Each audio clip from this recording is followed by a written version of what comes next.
Aujourd'hui, j'aimerais vous parler de l'alternance pour les jeunes. Est-ce que c'est une bonne idée ou une fausse bonne idée? En fait, tout est question d'éthique et d'entreprise. L'alternance permet aux jeunes de mettre en pratique l'enseignement théorique qui est donné dans les établissements. Que ce soit scolaire pour des CAP ou universitaire, puisque ça peut aller quand même jusqu'au doctorat, hein. Très important. Voilà. Il est vrai que rien ne vaut l'expérience pratique. Un ingénieur qui n'a jamais fait d'alternance, il met, on va dire, 2 ans avant d'être rentable pour l'entreprise.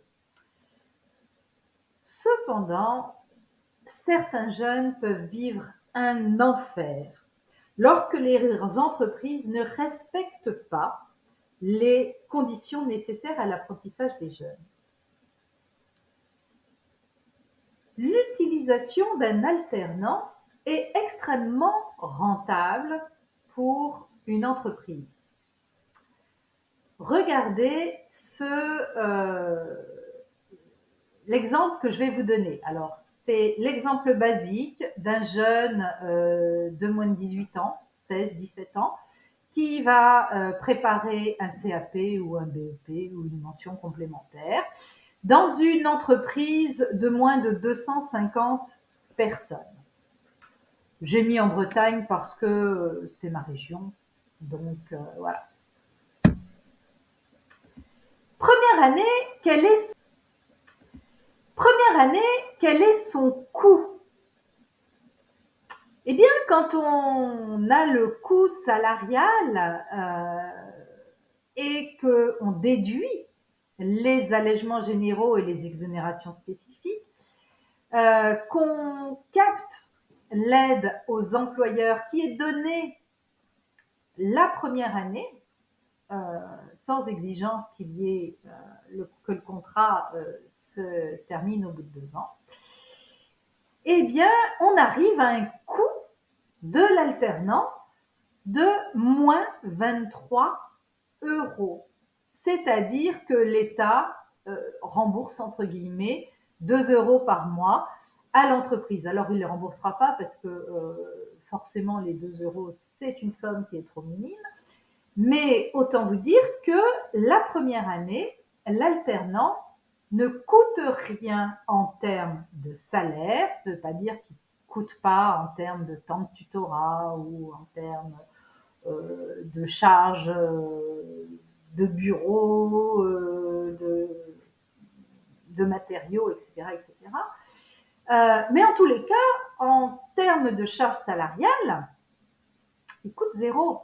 Donc, c'est la bonne affaire pour l'entreprise. La deuxième année, il va coûter beaucoup plus cher, puisqu'il va coûter environ 720 € par mois à l'entreprise. Et c'est souvent pour ça que les alternants vivent un enfer en fin de première année. Parce que certaines entreprises se disent l'alternant, c'est une main-d'œuvre low cost, notamment la première année, on lui fait faire tout ce que les salariés ne veulent pas faire. Je ne vous raconterai pas l'enfer que vivent les jeunes en hôtellerie-restauration. La première année, ils font la pluche et la vaisselle. C'est très bien, ça fait un salarié en moins à payer. On lui apprend rien, mais de toute manière, on sait que on fera tout pour qu'il démissionne en fin de première année et reprendre un autre en première année, l'année suivante. C'est pour ça que, attention, les jeunes, lorsque vous choisissez votre entreprise, ne vous laissez pas choisir, mais choisissez. Même si on vous dit c'est dur de trouver un contrat en alternance, etc., faites très attention à la réputation de l'entreprise. Je vais vous raconter l'histoire de Marie, qui étaient en première année de BTS en communication, en tech de com, et notamment tout ce qui est site, internet, etc., etc. Et cette jeune fille s'est retrouvée au bout de 2 mois à avoir quasiment un poste fixe, parce que c'était une jeune fille brillante, qui connaissait sur les doigts de la main le fonctionnement d'Internet, le fonctionnement des réseaux sociaux. Elle s'est retrouvée nommée référente pour les réseaux sociaux. Et au bout de 4 mois, elle a remplacé purement et simplement un salarié qui était parti en longue maladie, avec 90% quasiment de ses tâches qu'elle devait effectuer pendant son temps d'alternance en entreprise, donc en moitié moins de temps que le salarié qui était à temps plein, et qui s'est vu harcelé à la fin de sa première année, méprisée, enfin on l'a mise plus bas que terre jusqu'à ce qu'elle fasse une dépression et qu'elle démissionne, parce que bien évidemment la deuxième année coûtait beaucoup plus cher. Donc je demande aux responsables ressources humaines de pratiquer un petit peu d'éthique vis-à-vis de ces jeunes qui sont souvent